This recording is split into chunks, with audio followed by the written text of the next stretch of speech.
দুর্গাপুজোর আগে থেকে তোমরা তো জানোই যে আমি বেহালা ট্রাম ডিপোর কাছে সেঠির ঠিক পাশে সুস্মিতাস পার্লারে আমি আমার জুয়েলারি লোপামুদ্রা ক্রিয়েশন নিয়ে বসছি।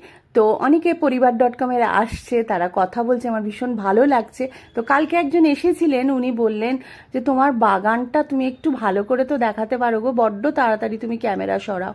তো আমি আজকে একটু ভালো করে দেখাচ্ছি ওই জন্য। আর এই দেখো, এই গাছটা কী গাছ আমি জানি না, তোমরা জানলে প্লিজ জানিও। তোমরা যখন এসে এভাবে কথা বলো বলো ইভেন নিজের লোক মনে করো না, ভীষণ ভীষণ ভীষণ ভালো লাগে। সত্যি আমি খুব খুশি হই। আমি এমন কিছু করি না যে লোকে এতটা ভালোবাসা আমাকে দেবে, সেটার যোগ্য কিনা আমি এখনও সেটা জানি না। তো যাই হোক, তাই তোমাদের সাথে ছোট ছোট জিনিসও আমি শেয়ার করি। এই যে ছোট্ট একটা তুলসী মঞ্চ, এটা কেমন হয়েছে অবশ্যই বলো। আর এই স্ট্যান্ডটা আমি কিনেছি, স্ট্যান্ডের মধ্যে টবগুলো রেখেছি, কেমন হলো জানি।